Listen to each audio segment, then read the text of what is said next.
Good morning. Welcome to our Genesis Client Services webinar. My name is Victoria. I'm one of the counselors here, and I'll let my co-hosts introduce themselves. Hi, I'm Belinda Cardwell. I'm also a counselor. Hi, I'm Noelle. I'm also a counselor here at Genesis. Thank you. So Noelle and Belinda will be leading us through our webinar today. Just as some reminders before we get started, this presentation is for educational purposes. And please make sure you consider your own situation and safety concerns before putting into practice any of the ideas that we talk about today.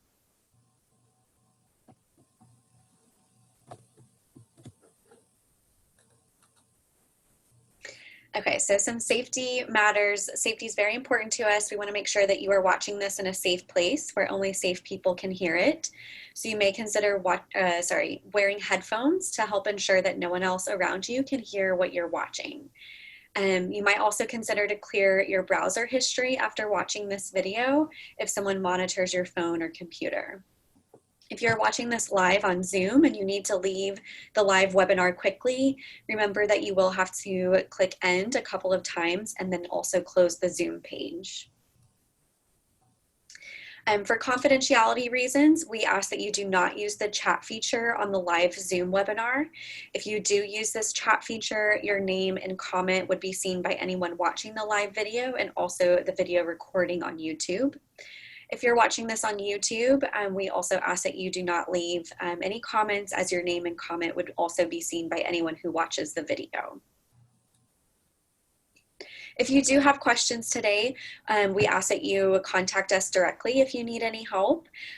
So our contact information is here, and also Belinda and Noelle will have their contact information at the end of the slides as well if you do have any questions. This webinar is not meant to be a replacement for crisis support. So if you are in a crisis situation, or if you need emergency safety planning or looking for emergency shelter due to domestic violence, you can call our 24-hour hotline number at 214-946-4357. If you would like to sign up for counseling at Genesis or talk to a counselor about your situation, you can call our main counseling line at 214-389-7700.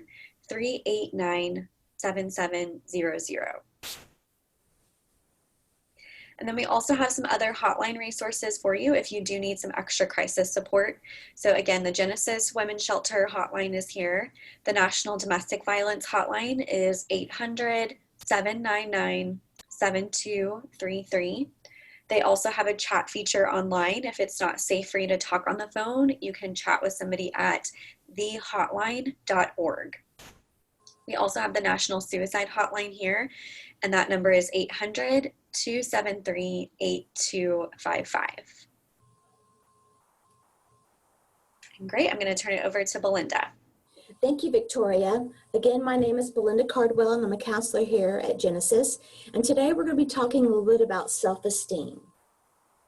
So first, we're going to define self-esteem. What is self-esteem? What's how we regard ourselves, how we rate ourselves as human beings just as we are. And the importance of self-esteem goes towards the impact it has on our mental health, other areas of our lives such as work, relationships, and our physical health. So knowing our self-esteem and trying to improve our self-esteem is very important for many aspects of our life. We're going to talk first about self-esteem versus self-confidence. Let's define self-confidence first. The sureness we have in our abilities in different areas of our lives.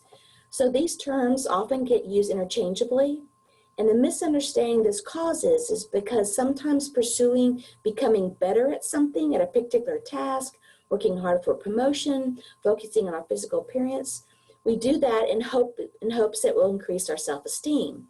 But sometimes even when we put all of our efforts into being the best, we still may find that we're not happy with ourselves. This can explain a lot of our athletes not being happy when they've hit the pinnacle of their careers, or a lot of celebrities or musicians also not really feeling like their lives are complete, even though they've done very well in their chosen field. So how we regard ourselves is likely set in our childhood. If we were given unconditional love and acceptance in our childhood, that will be a good foundation for self-acceptance and self-esteem. if we were given acceptance because of our achievements, and this acceptance was achievement-based, then that's going to focus more on achievements, which is going to relate us more to self-confidence. I just want to make sure we understand that directing efforts on achievements will not always boost self-esteem. So focusing on becoming better at something may mean that we're operating from the fear of being unacceptable. But if we're challenging ourselves because we want to increase our strengths, and that's a personal value, that will help increase self-esteem. Self-esteem will also fluctuate depending on internal and external factors. Internal factors could be your self-talk, how you're feeling emotionally. External factors could be your environment, whether it's work or school or home. These all will affect our self-esteem. And these factors lead us to talking about trauma and domestic violence and how that affects self-esteem. Trauma will affect your self-esteem. It's because of the daily and weekly abuse you may experience if you're in a domestic violence relationship, or even if you've left a domestic violence relationship. That abuse, whether it's physical, emotional, spiritual, financial, will also go towards affecting your self-esteem. You'll hear those negative messages over and over, and that's going to affect your self-esteem, and we're well aware of that. And so while we're not going to talk about relationships today as regarding self-esteem, we're going to talk about other things that will help you build your self-esteem. So building or improving our self-esteem, again, we want to talk about the difference in self-confidence and assuming that self-confidence may help build our self-esteem, but it may not always help build our self-esteem. Improving self-esteem really involves working on self-acceptance, trying not to fix ourselves, but to accept ourselves and what we can do. And I want you to always ask yourself when you're working on an activity or when you're trying to do better and make progress, am I doing this because I love myself and I want to take better care of myself? Or am I doing this because I want to make myself more lovable and acceptable? Knowing your values and aligning your thoughts and values and actions with these values will help increase your self-esteem.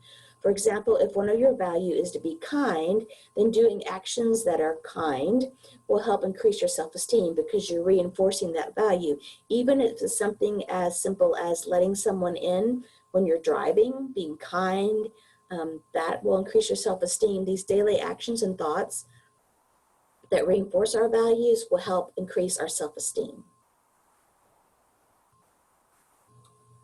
Okay, so we're going to talk about 12 specific ways to improve our self-esteem. The first two revolve around negative self-talk. So first, we need to be mindful of our negative self-talk. We need to be aware of the negative self-talk that will help us distance it from the feelings that it brings, the feelings of being less than valuable or not worthy of things, like if you're saying, I'm fat, I'm idiot, I'm stupid. Those negative self-talk is going to reinforce those negative feelings.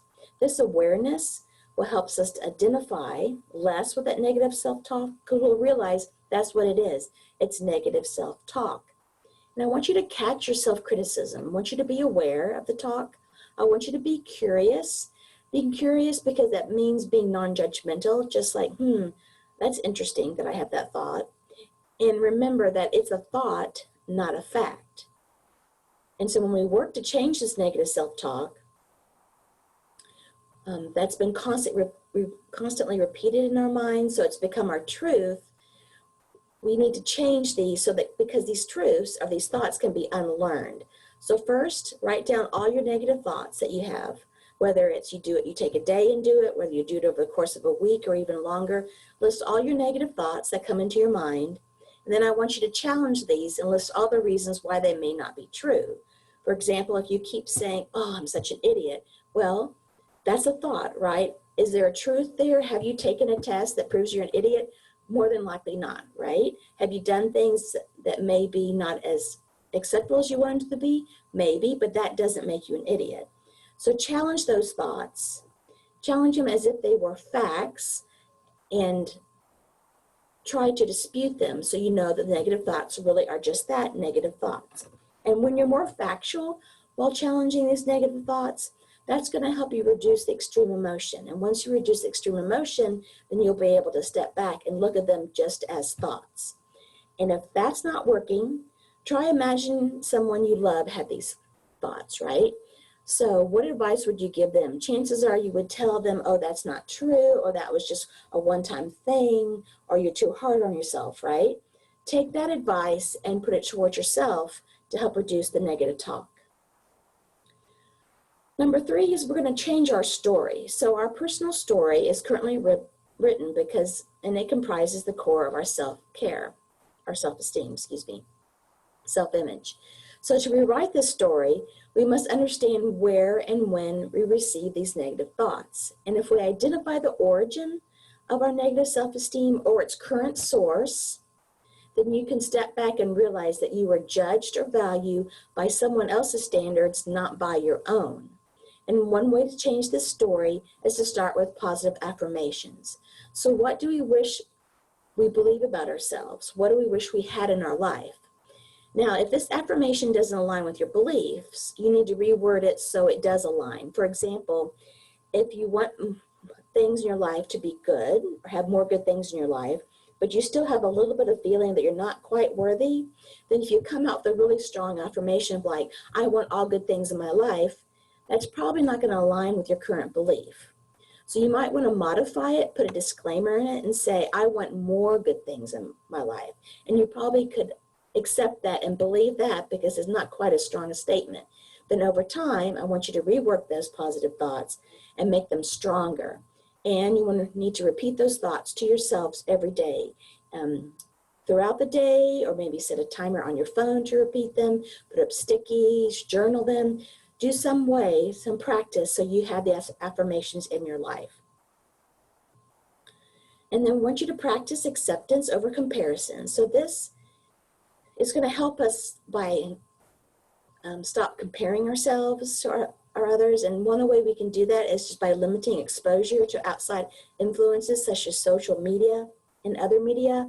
I think we all realize that what's posted on social media really is not what happens all the time. So in remembering that, it helps with the comparisons or just staying away from or limiting social media as well as other media that will emphasize and focus on celebrities or top athletes, which is not really acceptable or comparable to most of us. And these comparisons will only lead to negative self-talk, which can lead to anxiety and stress. So again, there's the negative self-talk, which will not boost your self-esteem, it will lower your self-esteem. And one of the ways you can practice acceptance is you can emphasize your strengths and promote your uniqueness. So we all have strengths and weaknesses. So I want you to take 1 minute to write down all your strengths. You can do it now as I continue the seminar, or you can do it after the seminar is over. And do this as a starting point when you want to work on increasing your self-esteem or when you need a self-esteem boost. You can either keep this list and refer to it often and put it somewhere that it may be safe and no one else sees it, or you can do it ever so often and realize how much more you've noticed about your strengths. And when you recognize these strengths, I want you to recognize the feelings or values they support. That goes back to making sure that our strengths and our feelings and our values are all in alignment. And when you fail, and I said when, remind yourself of your strengths and appreciate the effort that led you to this failure. We're all human. We need to celebrate being human, and we're all going to fail. And perfectionism is well and good in some instances, but not really practical in most. So remember that we're going to fail and be okay with that. And avoid making a generalization that you are a failure, that one thing you failed in does not equal you a failure. That's kind of going back to our fact checking, right? If you failed at one thing, that does not equate you being a failure. I've already mentioned we need to celebrate being human. And if you can't find strengths and weaknesses, if you just can't find any, then ask a friend to point out your unique skills and gifts. And sometimes hearing it from others helps a little bit in our self-esteem, even though we want to eventually have you be able to list all your strengths and weaknesses. Okay, so we're on number 6, which is exercise and self-care. We talk a lot about exercise and a lot about self-care, right? So this increases in your empowerment and reinforces the fact that you have the self-esteem. This shows that you care enough about yourself to take care of yourself by exercising Eating right and sleeping well will also provide boost to self-esteem, as well as switching out a daily task that you have. We all have these to-do lists with multiple tasks on them. Every day, switch out one of those to-do tasks, do some relaxation or some fun, and notice the positive impact on your self-esteem. Because again, you care enough about yourself, you value yourself enough to do a self-care action. Another way to improve self-esteem is to do unto others. By participating in activities that you are proud of and give value to will boost your self-esteem.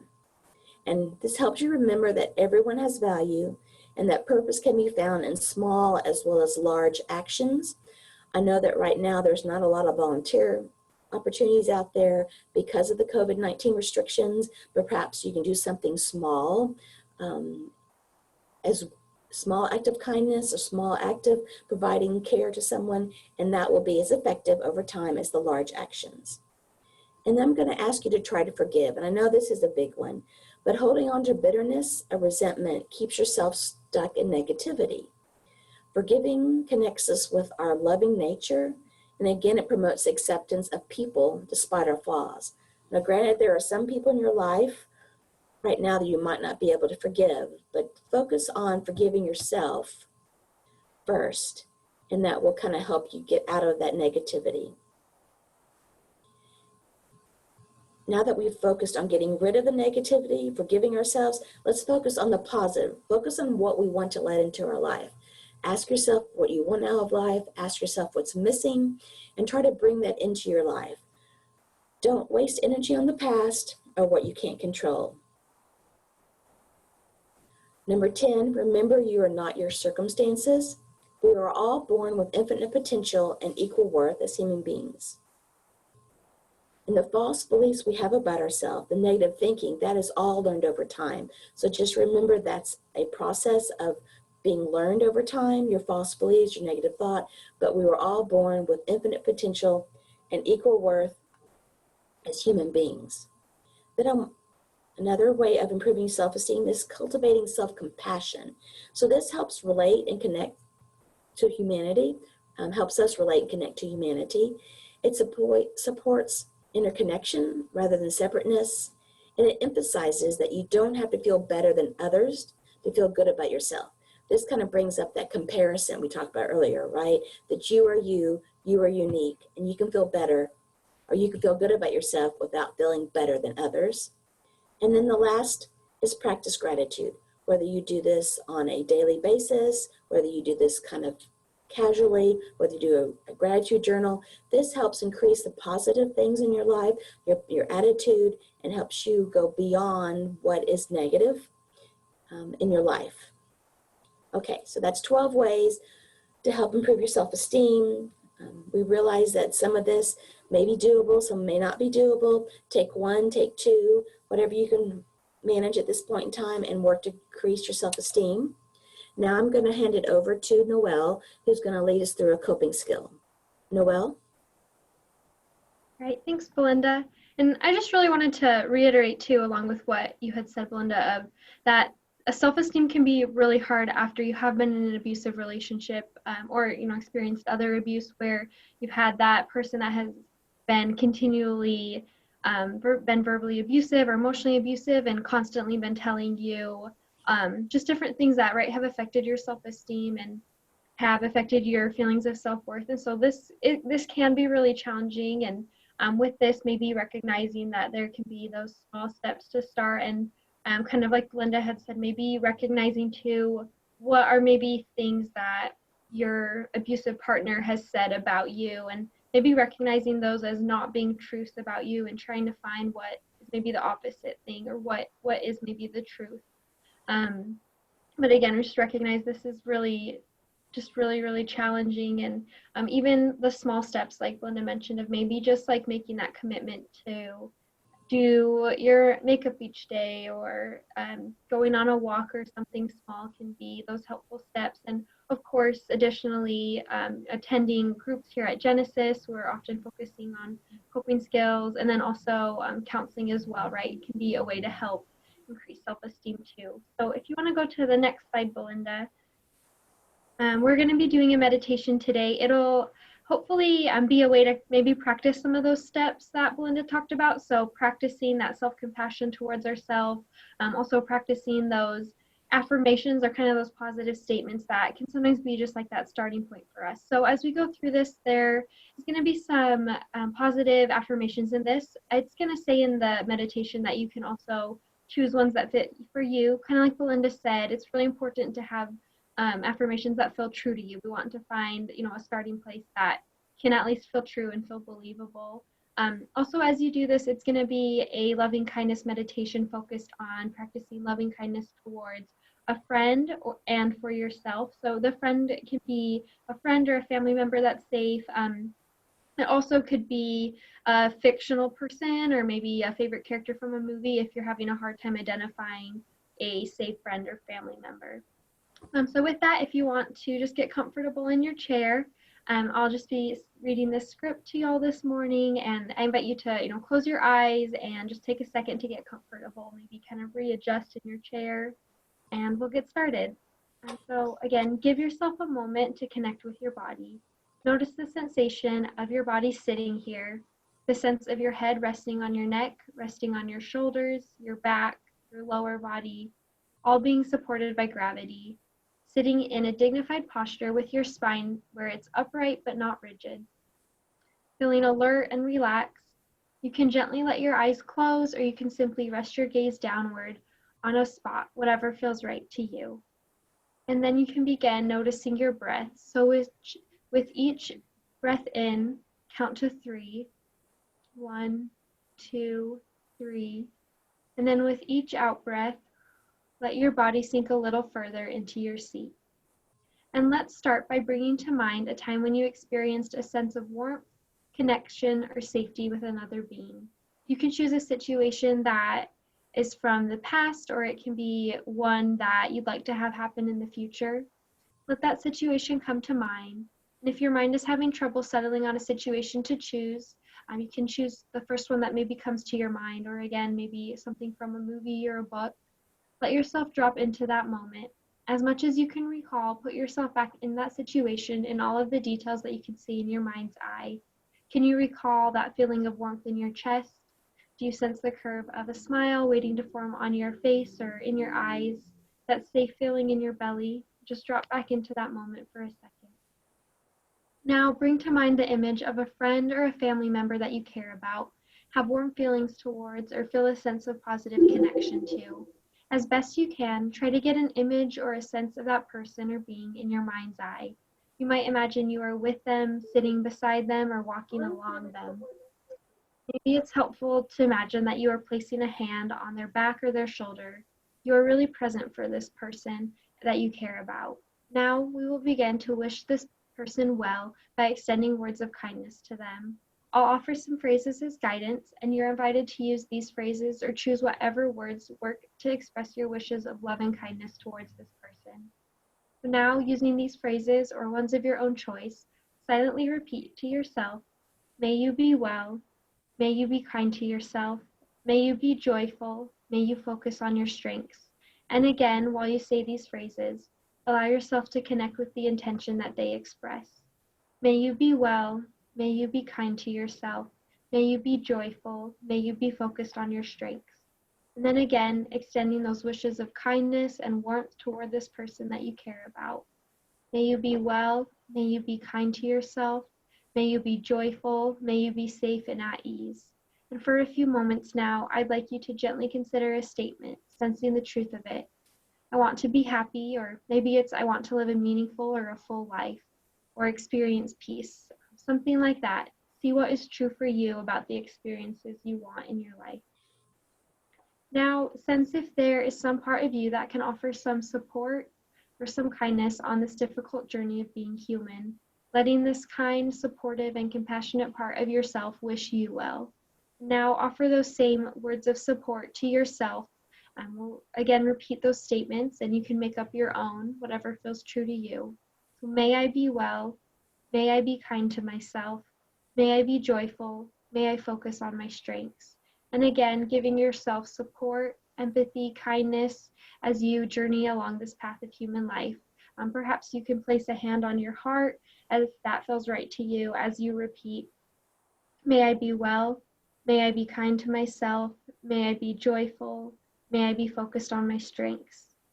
And for another couple minutes or so, I'll be silent and I want you to continue to wish yourself well, really focusing on those words and the sense of warmth and relaxation that comes up as you say them to yourself. You may gently repeat these same phrases, or maybe you'll begin to generate your own, whatever feels like a way to offer yourself support.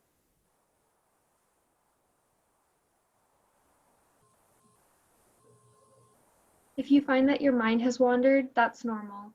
If you can do so gently, just return your attention to this intention to be supportive to yourself and back to some phrases of kindness and support.